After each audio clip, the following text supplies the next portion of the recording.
Good afternoon. You're listening to the Mother's Justice Show on 11:50 a.m. KKNW. I'm your host from Walden. It's my joy to be on the air. And I want to thank all the supporters who support Mother's Justice Show. And we had some new sponsor this month. So thank you so much. I think it's the Virtuous Healing Circles. And I'm going to go right away to my guest because he's in Washington, D.C. there with Mr. Eddie Rye. Is going to give us an update from D.C. All right, Mr. Rye. Good to hear you. Well, I went in a roundabout way of getting here, but I tell you right now, if you don't have that pre-check, that TSA pre-check, you better get to the airport at least an hour and 20 minutes early because it took an hour and 15 minutes to go through. I forgot to put my TSA pre-check, so I just want everybody to be aware it takes a long time to get through that security line. You could miss your plane. It's not like it used to be. But anyway, that's a good thing, too, I think. I just should have been a little more diligent and been a little earlier. But actually, I'm in Washington, D.C. for the board meeting for the National Association of Minority Contractors. Several years ago, Bob Armstead, who is now the acting president, Grover Johnson out of Tacoma, Pierce County area, had organized the Puget Sound Minority Contractors. In that time, Patricia Pascal and Benita Thomas, a lot of other folks, we put together the Community Coalition for Contracts and Jobs when Sound Trans was first getting started, and we were successful in holding up the first contract for 45 days because we were not participating as African Americans, specifically African Americans of Americans of African descent. So we came together and formed the Washington State chapter of the National Association of Minority Contractors, and we kind of went our own ways, and it went into some hands that were totally unkind. The organization was founded in 1969 by Joe Debro and Ray. I think it was this name will come to me. But anyway, it spread to Seattle. Seattle had the Central Contracts Association at the time.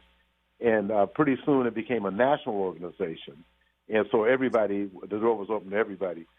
Unfortunately, at the Washington chapter, they had a person from Portland, Oregon as the president. And then they had some other folks who just, kind of let the organization almost die. And I was really disappointed because, it's a historical black organization. And to have a black president, no matter where he's from, to allow this organization to fall as far as it did, it's on solid ground right now. You can rest assured of that. But anyway, Grover Johnson decided to come back on the board along with myself, and we were Bob Armstead as acting president. We were the three co-founders. Now, some people, because they came to a meeting, will assert that they were a founding member of the organization. That's not true. And anybody want to debate me on that point, I'll be more than happy to do that any place, anytime. But anyway, at that time, there was a sister, I won't mention her name, in a high-ranking position in Pierce County who was a treasurer. And they put allegations out like, something's wrong with the books. So I responded by putting on Facebook, the books are open to all members and anybody else that put finances into the organization, and put my phone number out there. I didn't hear from anyone. And it's just unfortunate you would have black people participating in an effort to destroy a historical black organization, particularly when we've been without affirmative action for 23 years. And when they say no affirmative action, they might as well just say no blacks, because that's exactly what happened. And that's I'm hoping correct. to meet with Kristen Clark, Assistant Attorney General for Civil Rights, because there are 9 disparity studies that was done over the years by various agencies that say Africans, black folks are being discriminated against, particularly Africans of Americans of African descent, the ones that came up there 400 years ago. And the other thing I'm pushing with the members of the caucus is the fact that we need to have a federal designation for Africans, Americans of African descent, the people who've been here. When you get in the pool with everybody else, I have nothing against any other minorities, but 400 years, 9 in every war defending this country. Right now, we got black men and women all around the world protecting somebody else's freedom when they might not have the freedom to vote right here, or that female soldier might not have a right to control her own body. So, and folks are finally starting to wake up, which I am happy with. But over the next 2 days, we will be having this board meeting, and we'll be trying to make sure that, we get some of our companies back to life. We lost a significant number of family-owned businesses because no affirmative action for 23 years is devastating anybody. That's why the complexion of the central area of Seattle has changed so much because of economic injustice. That's right. And then the ones that they did not, then they had the ones that they targeted to run out of business. Mr. Brandt, myself, a lot of the Black people who had owned daycares, a lot of Black people who had adult family homes. There's a whole nother list out there also that people that targeted because of this the affirmative act, the lack of affirmative action in the state of Washington. So that means somebody when this story is written, people are going to say, "Wow, I thought Washington State was different." No, I call it the Mississippi of the West. If you look at the numbers, Mississippi is doing a lot better than Black folks. With Black folks in Mississippi, when it comes down to business opportunities, than they are in Washington State, to be honest with you. But then you got, mayor. You have one member of Congress, but he's very powerful. His name is Congressman Benny Thompson. And but they need some help with the water down there in Mississippi right now. Jackson is suffering. And that's the governor. That's the governor doing that to him. Well, yeah, it is really the governor. And it said just like Flint, Michigan, it's like, well, I mean, it's probably a lot of other people in Mississippi, especially rural Caucasians that live out in a rural area, probably got bad water too, but nobody's going to listen to them. So, so you just never know how many people or how many counties in Mississippi got bad water. Yeah, well, I'll tell you, it's a travesty. It shouldn't be happening. The United States of America. You think that, and the thing about it is that the whole system was old. And they target areas like Flint, Michigan, and Jackson, Mississippi, not to upgrade the systems. And right. The government and the federal government needs to step in to ensure that those things happen. That shouldn't happen to anybody. And the federal government has a responsibility to come in there and make sure, because they have a environmental protection agency. Now that's true. That's another way of jury rigging. You're right. I believe it is the federal government, but sometimes the federal government don't care about us either. It's according to who's in that house, so that we can get a little bit more help. You got one of the most powerful members in the Congress right now, and the Congressman Benny Thompson, in Jackson, Mississippi, is in his district.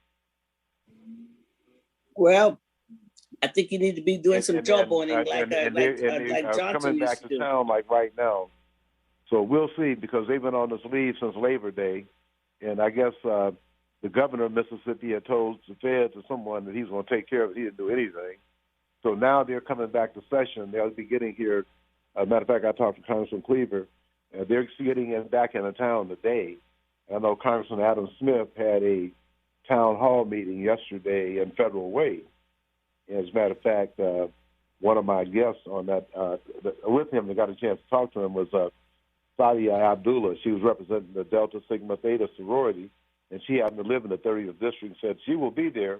And I know it's good for the congressman to see somebody on my program talking about they're going to be showing up for him. So it just goes to show good. Mm-hmm. That's really good that you got those kind of contacts and moving on to get something done. And I hope you can still get some traction on the special designation for us. Federalization. I mean, because otherwise we really need to have a national conversation about that. And the thing about it is, if we can have a program for all minorities and for all women, how come we can't have one for the people who's been here 400 years that made America a superpower, because we got 250 years of free labor and another 150 years of marginalized payments to black labor. So I'm just saying, it just seems to me, and died in every war, it just seems to me that we have more than qualified to have a designation. If we're going to discuss reparations, we can do this while we discuss reparations. We're talking about the here and now. Have a department in every federal agency designated for the sole purpose of making sure that there's equal access for African descendants of the United States enslaved. and ask for a federal That's right. designation. And I'm going to be talking to people for the next 3 days about that while I'm here. We need to really look at that. If you can have one, I know Clarence Thomas will probably be against it, but I know that if you can have something for minorities and you can have something for women, how come you can't have one for African descendants of the United States enslaved? Well, now is it time also for the Black Caucus Conference or something? You go every September back then, don't you? That's in 2 weeks. That's in the 28th, the 7th to 28th through October 2nd. Okay, and you're gonna be there for that one? Yes, ma'am, because I had to tell my good friend and president of the region of NAACP, Gerald Hankerson, is getting married on October 2nd, and I won't be there, but I want to just congratulate him on his upcoming wedding on your program. Okay. So he's going to get married. Oh, wonderful. Wonderful. Yeah. Well, that's good for him, but I know you're going to be back there, and I know you always come back with lots of news and things that's happening, because there's a lot of issues that I think that the Black Caucus should really still be working on, and police reform is one of them. They should not walk away from police reform, although the Biden did not get his bill passed or didn't work hard enough on it about the police accountability. So that didn't happen. And then also, the voting rights, to make sure that the voting rights is still. But you also, on that whole police situation, now they put Senator Tim Scott from South Carolina out there, like they were talking in good faith. They will really do something. The other thing people got to look at, there hasn't been 1 inch of Republican support for anything that's been passed. And every time they have a chance to hold it up, they will. And then I'm waiting to see what the Supreme Court's going to do with Donald Trump and his issues. Well, whatever happens with Trump will be the definer of what happens to the Republican Party. I mean, because a lot of these judges are bogus judges. I mean, so we'll kind of see just what's going to happen, and all of this. Who knows? He might have been the best spy that the Russians in the other part of the world has ever had, that they could pay for. So we don't know. I tell you right now, with all those missing documents. If Kim Jong-il has been writing love letters with the dictator in North Korea, and then Jared Kushner goes down to Saudi Arabia, come back with $2 billion. Yeah, so $2 billion. What was exchanged for that? The money that he raised, all this money that he raised to be able to do something with. I mean, who knows? It looked like it might, there's a possibility that it all went to him and his family and not to ever do anything else. So, but we'll see, we'll see what it's going to look like. We know that all dictators or people who want to be a dictator eventually fall, no matter, and he wants to be one. But you enjoy yourself back there, Mr. Rye. Appreciate you coming on and giving us an update from DC. Pretty cool. I thank you for that. Okay, ma'am. Thank you very much for the opportunity. All right. Thank you. We're listening to the Mother's Justice Show on 1150 AM KKNW. I'm your host, Reverend Walden. We'll be right back. Bring on my next guest then. The Public Defenders Association's Racial Disparity Project is proud to sponsor the Mother's Justice Show in partnership with Mothers for Police Accountability and other community allies. The Racial Disparity Project fights for police reform and helps to increase understanding that issues of addiction, mental illness, and homelessness can be better solved through public health strategies than through law enforcement. The Public Defender Association Racial Disparity Project, reducing racial inequality in the Seattle King justice system since 1998. Hi, this is Dr. K. Mahina Intron, inviting you to tune in on Mondays on 1150 KKNW at 5 p.m. to Dr. K's Attuning to Your Abundance, where we honor everyday abundance through positive messages, poetry, music, affirmations, and writing exercises. For more information, contact Dr. K Workshops at gmail.com or Facebook, Dr. K's Abundance. Bored with the other stations, hammering away on the same old talking points? Try Alternative Talk 1150 and get some variety.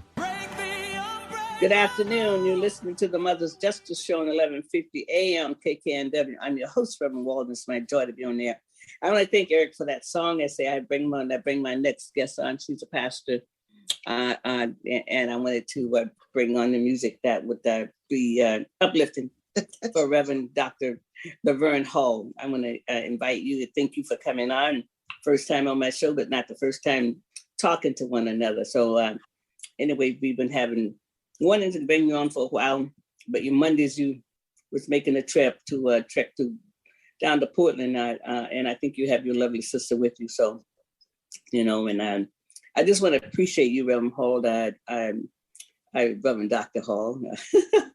I want to appreciate you and let my guests know the reason why I'm so excited about you, because you're a woman of God. I mean, you're a woman of faith. And we've been talking for years. And you had the first breakfast here in Seattle for women, for women pastors, and you've been a first on so many things. And I remember that, and I remember all the things that that you've done and continue to do. And when we had the solidarity with the buffalo, you climbed down that hill over at Martin Luther King Civil Rights Park, and you climbed down that hill to make sure that you could be there. And we appreciate you, and I know that you've been on the planet a long time, and so and I appreciate you coming and on the show, and we both have a love for somebody that we're going to talk about. But so do you want to talk about that love person first, or you want to talk about women, celebrating women in the ministries? Well, first, let me say thank you so very, very much to Reverend Dr. Harriet Walden. And I have shadowed you and stalked you and yes, loved you. Yes.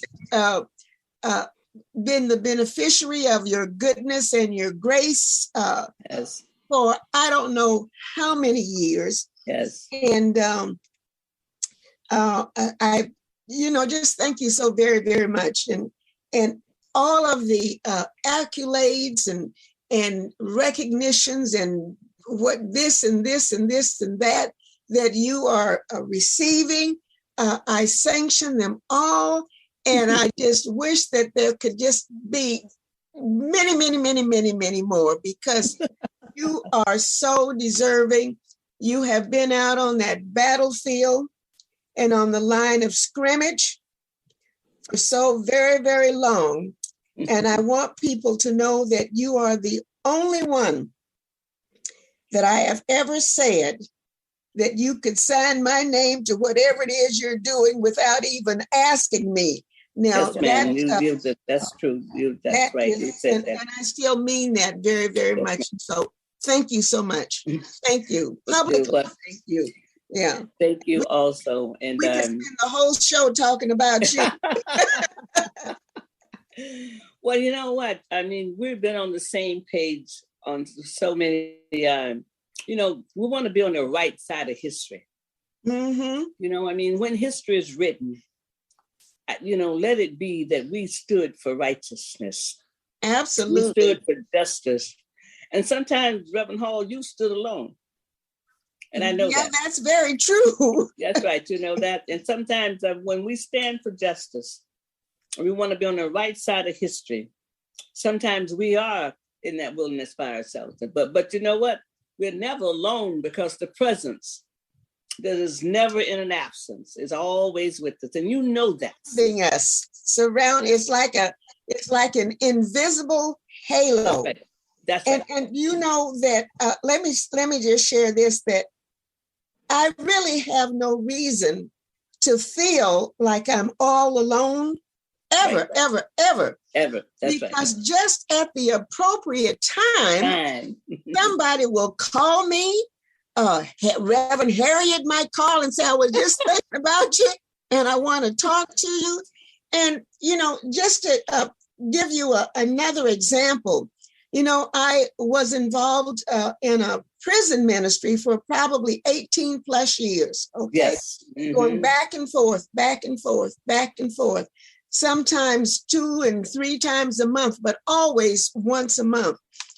And there was one particular day that I had to go into Seattle, and I had no money, and I had no, my gas tank was on E, and I said, well, I'm going to trust it that I can get over to Seattle and get back home, you know, on what I have, this little gas that I have. But I said, let me stop by my post office box and see what's there. So out of my post office box, there was a check, not a check, but a money order from Washington State Reformatory, from one of the inmates. And it was a check for $25, a money order for $25. And there was a little note, Reverend Hall, no strings attached. You always come up here and spend your time with us hardheads. This is all that I have, and I want you to have it. And, you know, God. So I was able to get into Seattle for what I don't know. Oh, my God. But, you know, God is always there. That's right. Even at the crossroads. That's right. You know? Yeah. And God is never late, you know, really and truly. And that's a testimony that, you know, that's why I wanted to play CeCe Wining's songs, because she's got a new tour and it's about believe. And just knowing that is your life, believing. I mean, you just so many accomplishments and to take on going back to school at a mature age. At a mature age, to go down to study and to study the life of someone that's well deserving. I mean, she was a mighty, mighty woman. Just like you know, we're mighty in our own modern way, but she was mighty in a rugged way. I mean, right. No amenities. right. That's a good word for it. You know, no amenities. I mean, you know, we can cut on, you know, if you got a gas stove, you can cut on the flames. If you got an electric stove, you can cut out on the burner. And we got running water. And I don't think thermals was invented when she was alive. Thermal underwear wasn't there. So, oh no. So anyway, no. Yeah. So Reverend Hall is here today. She's gonna help lead the discussion on the life of Sojourner Truth. And if she was here, she would say, "Oh, well, you know, whatever." But you know, we would call her Doctor, the Reverend Doctor, the freedom fighter. All of these things. So you know what? We both have a love, but I'm gonna give you the opportunity to talk about, you know, what led you to do your thesis work on the life of Sojourner Truth. Well, and maybe we'll let our audience know. Some people might not know, and then especially for people who might be listening to our podcast later, who Sojourner Truth was. Okay, so Sojourner Truth was born 1797. Wow. In upstate New York. Parents, she was born into slavery. And what I like to say is that, and she passed into perfect peace in, I think, 1883. So she went full circle from spirit all the way forward to spirit. She came here spirit and she left as spirit. And during her circle of life, her experiences speak to us this very day. And I was introduced to Sojourner Truth because of so many things that I was going through. Let me tell you how I was introduced to Sojourner Truth. In 1972, Mount Zion Baptist Church in Seattle, Washington, built a brand new sanctuary. And in that sanctuary, around the perimeter of the sanctuary and the chapel, they had stained glass windows. Sojourner Truth to this day they still have the stained glass windows in the church. Sojourner Truth was one of those stained glass windows. But Sojourner Truth was in the chapel, and she was in a far dark corner of the chapel where nobody could really see her. She was behind, and she is behind one of the big wooden beams, natural beams that's there. So you really don't even know that she is there. That, I believe, is what led me, based on my life as a minister, as a woman preacher. You know, she's there, but she's not there. She is not recognized for her ministry. She's in that far dark corner. And so that was really when Sojourner Truth began to speak to me. And she spoke to me in a very silently and very quietly. I didn't even know that she was speaking to me. And as I have to use the word progressed in the ministry, which for all intents and purposes was not progressing, because most women, even to this day, are not given the respect that they are due. That's true, because all of them in Seattle call me Harriet, except for one. Right, yes. And that's Reverend Kerry Anderson. He's the only one. Everybody says, how you doing, Harriet? And I said, oh, okay. So I call him by their first name too. So you're right. It's to this day, no respect. It's not just the men. The women many of the women do not recognize us. Right. And that's okay. That's fine. That's fine. But so as Sojourner began to speak to me in her very quiet ways, she joined up in fellowship with 10 million of my other ancestors who were pushing and poking and prodding and whispering in my ear. We have aborted dreams and aspirations, and you need to, LaVerene, a reverend, a doctor, a woman, whatever names they call, you need to get out there and begin to work and put your own unique touch on our aborted dreams and aspirations. And so that's how she began to speak to me. And you know, I never know what she's going to say. When I initially made, quote, application for the doctorate program, I had to go through a process.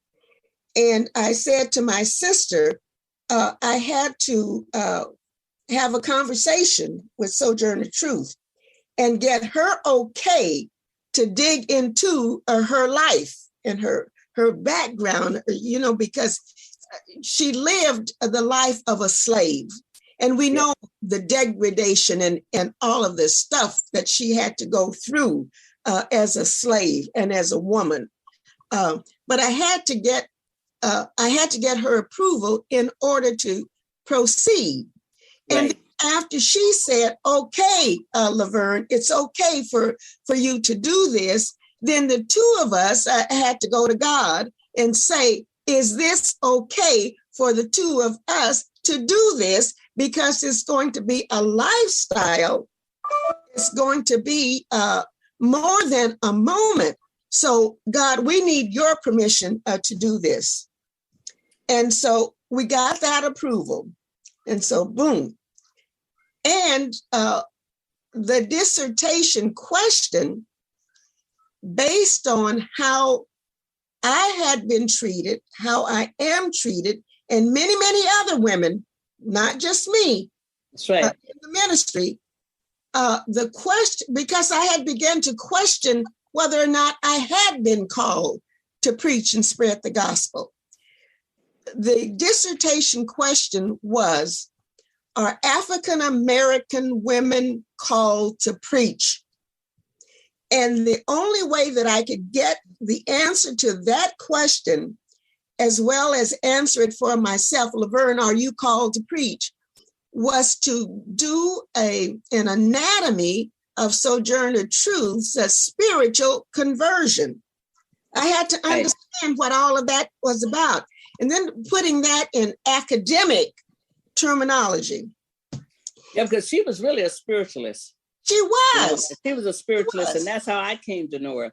Absolutely. I have a black book about black spiritualists, and she's in there, and also Harriet Tubman is in there, and it's about absolutely. She was So continue. So my sister told me, she said, LaVerene, don't you dare tell them people at that school that you had to talk to Sojourner Truth and then you had to talk to God, because then they'll say you crazy. I said, well, they would just be confirming what I already know and what everybody else seems to think about me, that I am a little off my rocker. Yeah. But that began where it is I am now. And I never know from one day to the next where, and I don't like to say project because it is not a project. It's a lifestyle. It's a sermon and it's a prayer, where it's going to take me from one day to the next.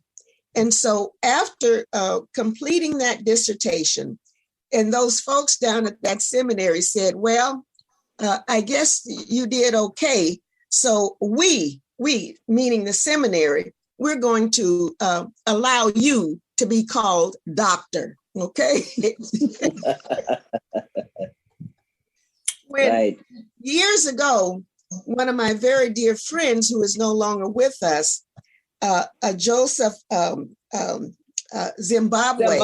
There's out Blackbird Books there. We bought Maladona there. Blackbird Books, right. Yes, that's right. Yeah. He introduced me one day as Dr. Hall. And I said, oh, Joseph, please don't do that because I haven't been to school. I haven't earned that. He said, look, nobody tells me who it is I'm going to the honor of doctor upon. I said, okay. That's right. Because he called himself a doctor of the minute of information. Oh, exactly. That's it. That's right. Yes. So after I completed that part of my work, and those people said I could be called a doctor, I kind of sat on that for a while, because one of the questions that I had to respond to was, what are you going to do now?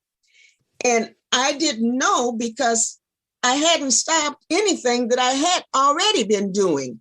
So what am I going to do now? I don't know. So Sojourner Truth, you and all of the other distinguished ancestors are going to have to tell me what you want me to do. And, let's take a break now. Let's take a break and come back so you can tell us that, okay? Okay. Yeah. Listen to the Mother's Justice Show on 1150 AM KKNW. We'll be right back. Thank you. The Mother's Justice Show is brought to you by H.G. Walden and the Virtues Healing Circles. Join us for Wisdom and Wellness with Reverend Walden, a monthly virtual and in-person healing circle that focuses on community healing and growth. Learn more at virtueshealing.com. That's virtueshealing.com. Also, be sure to join our healing group on Facebook. Again, visit us at virtueshealing.com today. Good afternoon. You're listening to the Mother's Justice Show on 1150 AM KKNW, and I'm your host from Walden. It's my joy being on there. I like that song. Thank you, Eric. Thank you. Because it's our belief. It's believing that we can do this. I mean, and so just to listen to you and going back to the school, not as a teenager, not as a young mother, not as a mature woman, but as an elder. You went back to school. And I just want to put that out there. So yes, when you want to just go ahead and continue your wonderful, wonderful presentation about Sojourner Truth. Well, let me just back up for just 1 minute.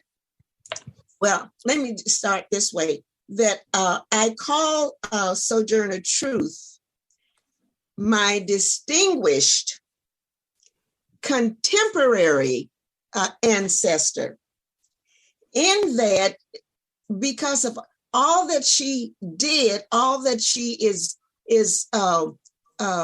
propelling today, she is distinguished. And I call her contemporary because we are continuing to resurrect her wisdom and to live in her wisdom and to live out her wisdom. So yes. She is distinguished, she is contemporary, and she is ancestor. And yes. That's and you know, we have to be very creative and determine, find ways that we can keep that wisdom, not only of Sojourner Truth, but of our other ancestors resurrected. Right. You know, right. That's what it's about. And sometimes I've got all 10 million of my ancestors living in me and through me at the same time. Well, you know, I have a sofa that they sit on. You know, they're all coming out. I said, yeah, we're breaking up and I can't really hear you. I don't know what it is. Okay, well, you know what? We'll take another break right now. You listen to the Mother's Justice Show on 1150 AM KKNW, and we'll let you come back in again. The Mother's Justice Show is brought to you by H.G. Walden and the Virtues Healing Circles. Join us for Wisdom and Wellness with Reverend Walden, a monthly virtual and in-person healing circle that focuses on community healing and growth. Learn more at virtueshealing.com. That's virtueshealing.com. Also, be sure to join our healing group on Facebook. Again, visit us at virtueshealing.com today. Good afternoon. We welcome you back. Good afternoon. We welcome you back to the Mother's Justice Show at 1150 AM KKNW. And the song says, we believe. So we always believe, you know, there's always goodness for us. Want to bring Reverend Hall back in, and he continues to just give us the highlights here about Sojourner Truth and what she's doing now with the aid of Sojourner Truth. What I am doing now from the dissertation, and after about 3 or 4 years or so, I was given the vision to recognize and to continue answering the question, are African American women called to preach? By recognizing African American women on a global basis who are preaching and spreading the gospel, not necessarily from behind a pulpit, but using the talents that God has given them as a way of saying thank you to God for the talent that you have given me, and I can continue to spread the gospel and create my own congregation wherever it is it may be. So recognizing women who are who have not received recognition, who are having problems, who are listening to people say, well, you can't preach, you're not supposed to preach. So recognizing these women, and I do it by writing books, continuing to talk about Sojourner Truth. And so this is 2022. I'm on my 4th book of recognizing women on a global basis. And as an extension of answering that question by showing people about the women, last year we did a clergy stole and sent that clergy stole to 12 different states. And the women wore the stole, talked about Sojourner Truth before their congregations, whether they were 2 people or radio or whatever, and then brought the stole and signed the stole. And this year we have included not only 12 stations here in the United States where women are wearing the stole, but we've also extended the stole to our sisters in Africa. And so they are also wearing a stole and spreading the news, resurrecting the wisdom of Sojourner Truth. And this is the fourth book. And it's just, I don't know what or how it's going, the experience is going to continue, but it is letting women on a global basis know that, yes, they have been called to preach and spread God's gospel, to share their truth, and not listen to people who are telling them, oh, you can't do this, you can't do that, you can't pastor a church, that's the man's world. You know, that's hogwash. That's hogwash. Well, that is so true, and I think you explained that so well, and these books are beautiful, beautiful women, and just to think that, and then I know you and Dr. Linda Smith was in some location with the family member of Sojourner Truth not so long ago, maybe last year. Right. Year, yeah. Mm-hmm. Yeah. In Angola, Indiana. Yes. Just to show you how her wisdom is being resurrected every day, every year, several times a year. 6 and 7 foot bronze statues are being erected of Sojourner Truth in various parts of the country. And so people are beginning to listen and to hear, and to speak, and to claim that heritage, you know? Right. But also she was a fighter for justice. She was a fighter for justice, and did a lot. I mean, she went to court. She went to court. She won in the court, and she was part of the suffragettes movement, and she stood for women and the rights of women.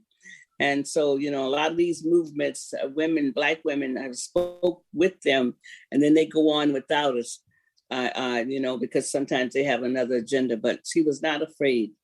I mean, and she was fearless. She really was. She was fearless. Mm-hmm. She was a fearless woman who believed.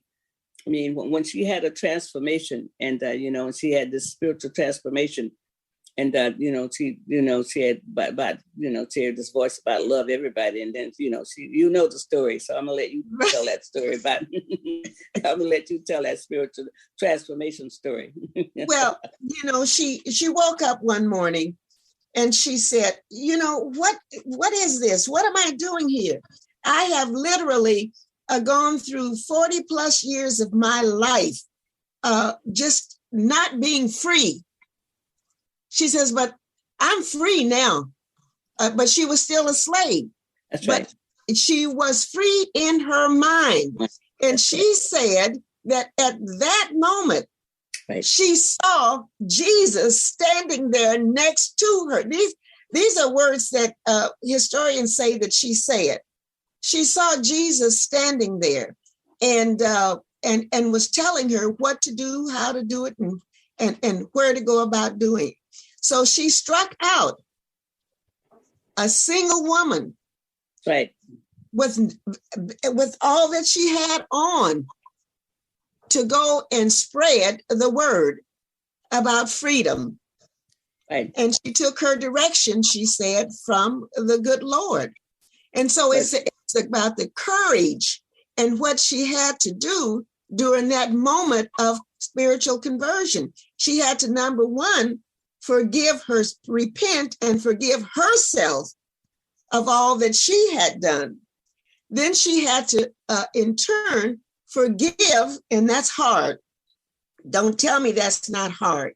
She had to forgive everybody else, which included the slave owners, the masters, right, the people who had raped her and whipped her and beat her and took her kids away from her. She was left with one, and she went to court, I think, to get somebody. Yeah. But she said, I got to love them other folks too, Right. And yeah, that when the light comes, when the light of understanding comes, it comes in such a tremendous way that the person is not the same. I mean, you are not the same. There's something about this light, and when it came to her, she was not the same, but she was already fearless, and and having that that conversion even more, that power, power. She had some more power, so she was doubly fearless. Okay, right, and she had no means of protection, and she had to where she was going, and through the woods and etc. And it was like, I'm not afraid. I'm free. You're not afraid. I know it's surrounding me, and I'm doing what he has told me to do. So this is wonderful. Yeah, she had also precognition. So just like Harriet, because she could see the future. She could see just where to go. She could see just where to go. And the name of this other organization that you started for women is called the Celebration of Women in the Ministry. Is that correct? Yeah, celebrating women in ministry. Women in the ministry, yes. And that's wonderful. Yes. That started out as maybe 2 or 3 women in the parlor of Mount Zion Baptist Church. And it has really grown globally since then. Yeah, and I just, it has grown. And I'm every now and then I see myself written up somewhere.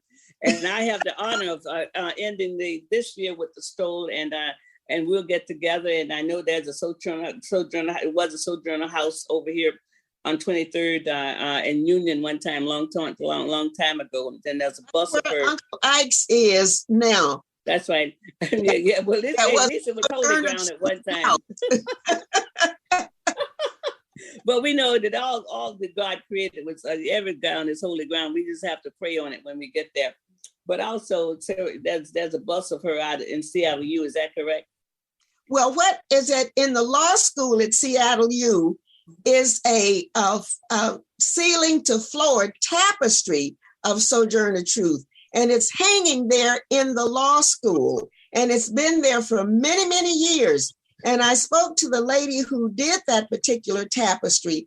And, Sojourner Truth filed a lawsuit to get her son back. That's right. I remember that lawsuit. Our time is just ending up, Reverend Hall. This has been so wonderful. Sojourner Truth, I will live on and continue to work like you are. You're so a blessing. You're such a blessing to this community and to all the women in the ministry. I really appreciate you, and thank you for being my guest on the Mother's Justice Show. Thank you very much, Reverend. You're welcome. Thank you. You've been listening to the Mother's Justice Show on 1150 AM KKNW. I'm your host. And check out our podcast on the website, KKNW website there. This is Reverend Walden. I'll see you next week. Rest until it comes.